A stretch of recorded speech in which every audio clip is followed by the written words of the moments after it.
자, 오늘 우리가 함께 나눠볼 이야기는요. 하나의 짧은 이야기를 통해서 아주 근본적인 질문 하나를 던져보는 시간입니다. 바로 지식과 지혜, 이 둘이 대체 어떻게 다른가 하는 거죠. 바로 시작해 볼까요? 이야기의 시작이 꽤 도발적이에요.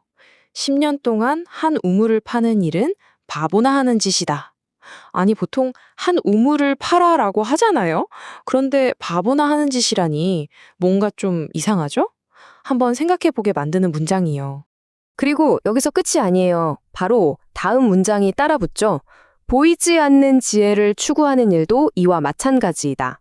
바로 이 지점에서 이 이야기의 핵심 갈등, 그러니까 눈에 보이는 노력과 보이지 않는 목표 사이의 그 팽팽한 긴장감이 딱 드러나는 거예요. 자, 그럼 이제 본격적으로 이야기 속으로 들어가 보죠. 배경은 강가예요. 바람이 살랑 부는 어느 날 젊은 탐구자 한 명하고 군영이라는 이름의 안내자가 강가를 걷고 있습니다.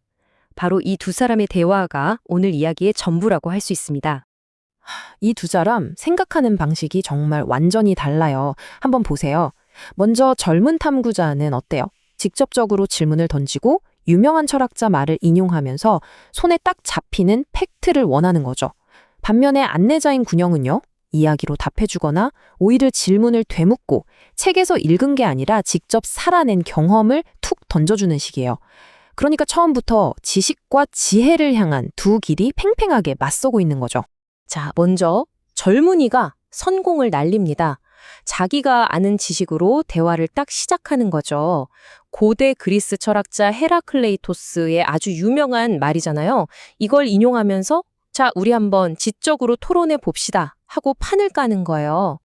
그런데 군영의 반응이 진짜 예상 밖이에요. 철학적인 논쟁에 어울려주는 게 아니라 그냥 툭 화제를 완전히 다른 곳으로 돌려버려요. 바로 감각적인 경험으로요. 딱 한마디. 지금 강에서 무슨 소리가 들려요? 이 질문 하나로 대화의 판을 완전히 뒤집어 버리는 거죠. 여기서 군영은 자기 생각을 직접 설명하지 않아요. 그 대신에 문학 작품 하나를 끌어옵니다. 여러분도 잘 아시는 헤르만 헤스의 소설 시타르타 있잖아요. 거기에 나오는 주인공이 강을 보면서 깨달음을 얻는 그 이야기를 들려주는 거예요. 바로 여기서 이라는 개념이 등장하는데요. 이게 그냥 귀로 듣는 어떤 소리가 아니에요. 세상에 존재하는 모든 것들, 모든 소리들이 하나로 완벽하게 합쳐졌을 때 나는 소리. 바로 그 하빌의 소리를 상징하는 단어인 거죠. 근데 여기서 정말 흥미로운 게 뭐냐면요. 이 옴이라는 위대한 노래는 기쁨, 선함, 이런 좋은 소리들로만 이루어진 게 아니라는 거예요. 오히려 그 반대편에 있는 슬픔, 악함, 심지어 온갖 번뇌까지 그 모든 걸 다 포함하고 있어요. 그러니까 부분을 나눠서 듣는 게 아니라 이 모든 게 합쳐진 그 전체, 그 하나됨에 귀를 기울여야만 비로소 들을 수 있는 소리라는 거죠. 자, 이렇게 좀 추상적인 이야기를 듣고 나니까 젊은이는 답답했나 봐요. 그래서 참지 못하고 딱 잘라서 묻죠. 이 복잡한 이야기를 그냥 하나의 사실로 확인하고 싶은 거예요. 그래서 선생님은 그 소리 들었어요? 못 들었어요? 네, 아니요로만 답해주세요. 딱 이런 느낌인 거죠. 그런데 군용은 대답하지 않아요. 그냥 침묵하죠. 그러면서 저 멀리 산 위로 흘러가는 구름만 멍하니 바라봐요. 바로 이 침묵, 이 시선이 그의 대답이었던 겁니다. 가끔은 100마디 말보다 이런 침묵이 훨씬 더 많은 걸 이야기해 줄 때가 있잖아요. 그리고 마침내 군영이 다시 한번 시타르타의 말을 빌려서 이 대화에, 이 이야기 전체의 핵심을 던집니다. 바로 이 한 문장. 지식은 전달할 수가 있지요. 그러나 지혜는 전달할 수가 없는 법입니다. 오늘 우리가 이야기하는 내용의 가장 중요한 핵심 중의 핵심이라고 할 수 있겠습니다. 자, 그럼 군영이 행동과 침묵으로 보여줬던 바로 그 개념, 지식과 지혜의 차이를 조금 더 명확하게 한번 파헤쳐 볼까요? 도대체 이 둘은 뭐가 그렇게 다른 걸까요? 이 표를 한번 보세요. 차이가 확 들어오죠? 먼저 지식은요, 남에게 말로 설명해 줄 수 있는 거예요. 책처럼요. 하지만 지혜는 그건 스스로 찾아내야만 하는 거죠.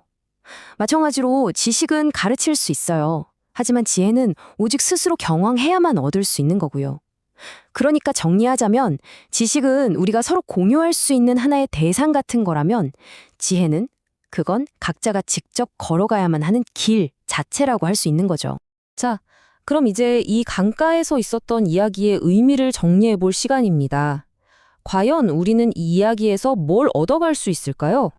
정리해 볼게요. 이 강가의 이야기에서 우리가 기억해야 할 것들. 첫째, 세상에는 말로는 도저히 설명할 수 없고 오직 직접 경험해야만 알 수 있는 진실이 있다는 것. 그리고 또 진짜 지혜는 부분을 쪼개서 분석하는 게 아니라 좋은 것과 나쁜 걸 모두 포함한 전체에 귀 기울일 때 찾을 수 있다는 겁니다.